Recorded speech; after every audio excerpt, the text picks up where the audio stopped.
بسم اللہ الرحمن الرحیم۔ السلام علیکم ورحمۃ اللہ وبرکاتہ۔ الحمد للہ وکفی وسلام علی عبادہ الذین اصطفی، اما بعد۔ حاضرین و ناظرین، یہ درس نمبر 1052 ہے اور آج ہم سورۃ النحل کی تفسیر کا آغاز کر رہے ہیں۔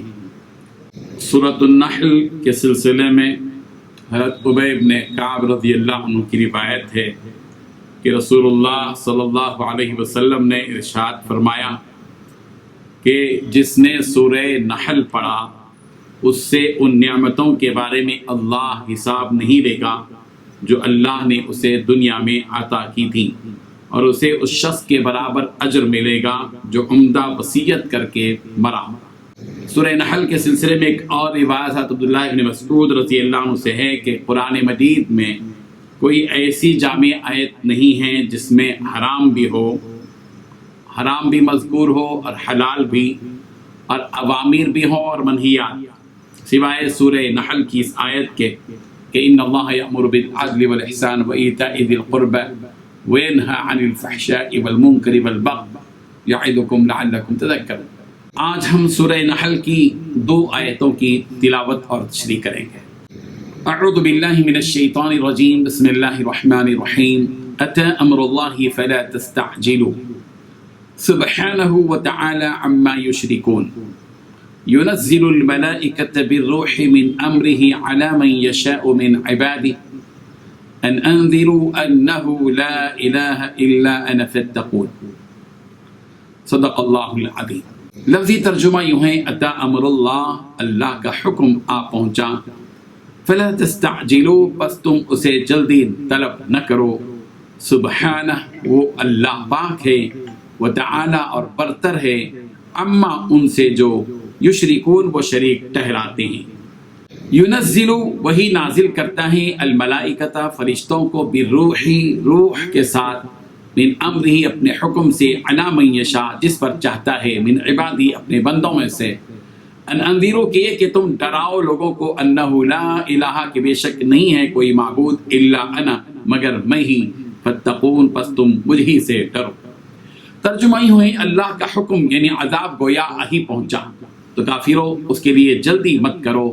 یہ لوگ جو اللہ کا شریک بناتے ہیں وہ اس سے پاک اور بالا تر ہے۔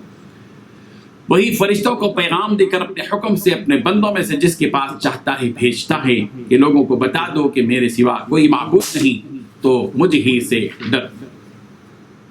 ان 2 آیتوں میں 5 باتیں بتائی گئی ہیں۔ پہلی بات، اللہ کا حکم آ پہنچا ہے، لہذا اس کے لیے جلدی نہ بچاؤ۔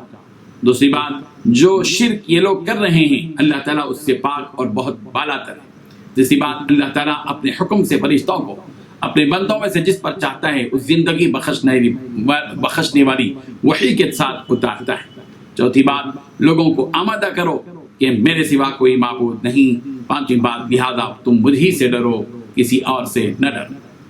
اس آیت میں اللہ تبارک و تعالیٰ نے ارشاد فرمایا کہ اللہ کا حکم آ پہنچائے تو لہذا تم اس کے طلب کرنے میں جلدی نہ کرو۔ مفسرین کی اس آیت کے سلسلے میں 2 قولیں ہیں، 2 اقوال ہیں۔ ایک یہ کہ اس آیت میں امر اللہ سے مراد اللہ کا عذاب ہے۔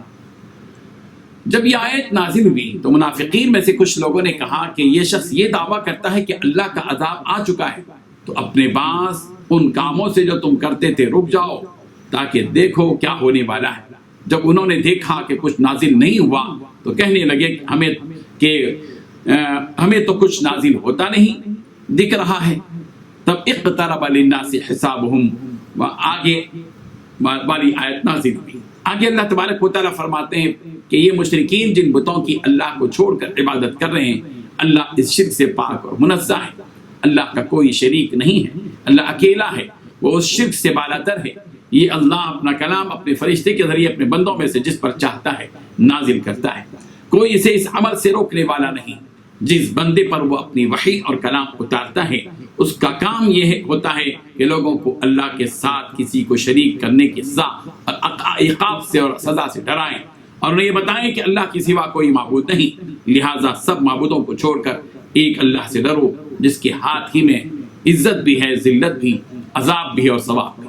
اگر تم نیک عمل کرو گے، گناہوں سے بچ کر اللہ کی اطاعت میں زندگی گزارو گے تو اللہ تمہیں اس کا بہترین بدلہ جنت کی شکل میں عطا کرے گا، اور اگر اس کے ساتھ شرک کرتے ہوئے اس کی نافرمانی میں زندگی گزارو گے تو ہمیشہ کے لیے جہنم کی آگ میں جلنا ہوگا۔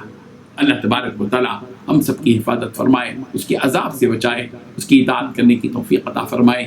وآخر دعوانا ان الحمد للہ رب العالمین۔